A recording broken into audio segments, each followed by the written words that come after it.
de contagios de COVID-19, gripe y otras enfermedades respiratorias, en Estados Unidos se ha vuelto a exigir el uso de cubrebocas. Vamos a enlazarnos con Dian Pérez, corresponsal en salud de N+, allá en Estados Unidos. Nos tiene todos los detalles. Querida Dian, qué gusto saludarte como cada sábado.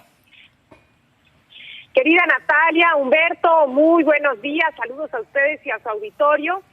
Bueno, pues en Estados Unidos sí hay un aumento considerable en los casos de COVID-19 y de hecho esta subvariante JN1, que es descendiente de Tirola, que era una variante altamente contagiosa, y JN1 que tiene una mutación más en la proteína de espiga, que es con la que se engancha al cuerpo, es todavía más contagiosa, ya es responsable del 62% de los contagios. Entonces, ante esta situación, un incremento considerable en el número tanto de muertos como de hospitalizaciones.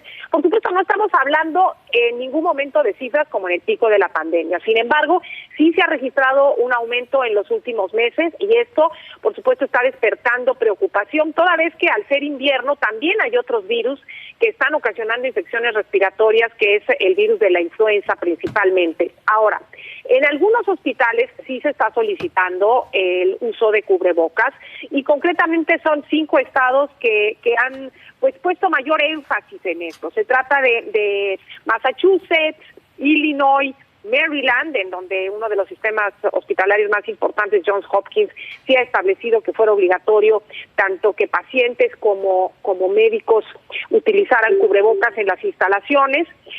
También Nueva York y California, aunque te voy a decir que yo vivo en California, ayer estuve en un sitio justamente de hospitalario y no solicitaban cubrebocas obligatorio. Cada vez se ven más personas utilizando cubrebocas, sí, pero todavía en California no es obligatorio en todos los centros de salud.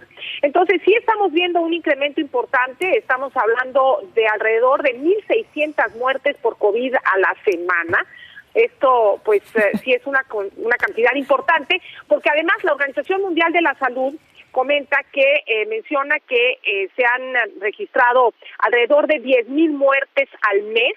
Y bueno, pues de estas, más del 70% prácticamente corresponde a los Estados Unidos. Entonces esto sí habla de un subreporte a nivel mundial de los casos de COVID-19.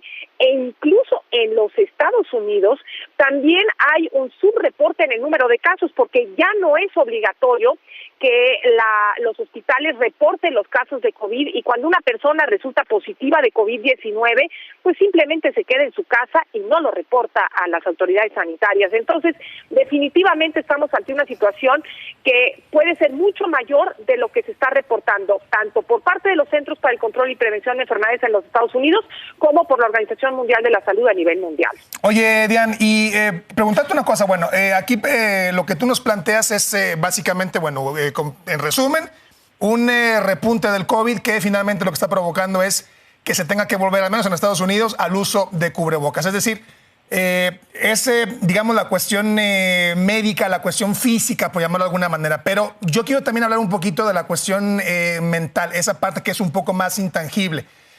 ¿Cuál es tu lectura o qué te parece que puede ocurrir ahora que están otra vez volviendo a pedir el cubrebocas? Es decir, venimos de varios años en donde fue obviamente muy traumatizante toda esta época de la pandemia, el encierro, el aislamiento, todo lo que pasó. El cubrebocas pareciera ser, digamos, como el símbolo, por llamarlo de alguna manera, más importante o más claro, insisto, por decirlo de alguna forma, de lo que fue esta pandemia. Otra vez está pidiendo el uso del cubrebocas, es decir, psicológicamente creo que para muchos significa un retroceso, volver otra vez a esta etapa tan dolorosa. En la parte mental, ¿vamos también a ver alguna afectación en la población? Temas de depresión, de ansiedad, no sé, Dian, ¿va a pasar esto? Es posible, es posible. Ahora, es finalmente una alerta de que la pandemia no ha terminado, y así lo establece la Organización Mundial de la Salud. Realmente COVID-19, y ya lo habíamos mencionado incluso desde el inicio de esta emergencia sanitaria, ya terminó la emergencia, pero los casos de COVID van a continuar, y el virus es un virus que muta muchísimo y continúa mutando, continúa evolucionando, continúa adaptándose a las distintas vacunas que van surgiendo. Ahora, Por supuesto que no vamos a ver una situación tan marcada probablemente como al inicio de la pandemia, donde a causa del encierro sobre todo y de este terrible temor entre las personas de muerte inminente, prácticamente las personas que tenían COVID-19 y que tenían enfermedades subyacentes, realmente al principio era una situación de gran temor. Ahora ya es distinto, ahora ya se cuenta con medicamentos, se cuenta con vacunas, aunque también hay que mencionarlo, cada vez menos personas quieren vacunarse porque la vacuna tiene efectos secundarios, sí, y pues surge mucha información acerca de si protege o no contra el COVID prolongado, etcétera.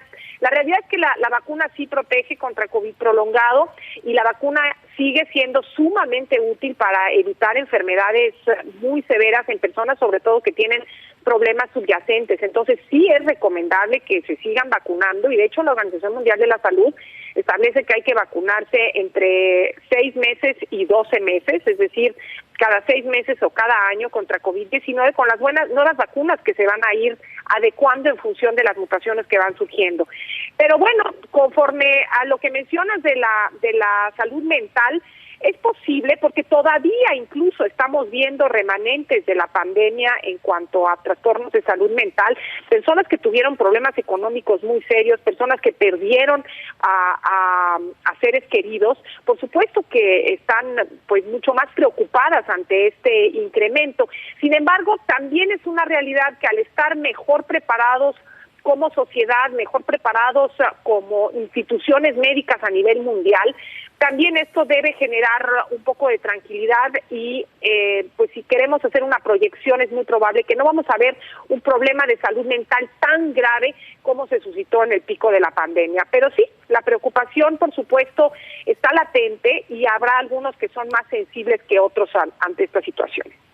Dian, y acá en México también estamos viendo a cada vez más personas que otra vez se los ponen, por ejemplo, cuando usan transporte público, por ejemplo, en aviones o lugares muy concurridos como conciertos, partidos de cualquier deporte. Entonces también parece que pues estamos en el invierno, entonces que las personas tal vez están también acostumbrando a que durante estos periodos donde aumentan las enfermedades respiratorias, pues utilizarlos justamente para cuidarnos y bueno, pues estaremos dándole mucho seguimiento a cómo se desarrollen el número de casos en los próximos meses, no nada más en Estados Unidos, sino también acá en México, también viendo que ya hay más acceso a estas vacunas, sino también, pues como tú dices, pues que la pandemia no ha acabado, es algo muy cierto y a veces no pensamos mucho en esto, pero pues tienes toda la razón, Dian, seguimos viviendo en una pospandemia, pero que aquí sigue el virus, tenemos que saber aprender a vivir con él. Muchas gracias, Dan. Muchísimas gracias, Natalia, Humberto. Saludos a ustedes y a su auditorio. Y cuidarse, ahora que es temporada de frío y que tendemos a estar más en interiores, el uso del cubrebocas puede ser una excelente opción y, por supuesto, la vacuna. Y la vacuna. Sí. Claro Dian, que sí. Muchísimas gracias. Te mandamos un saludo muy grande.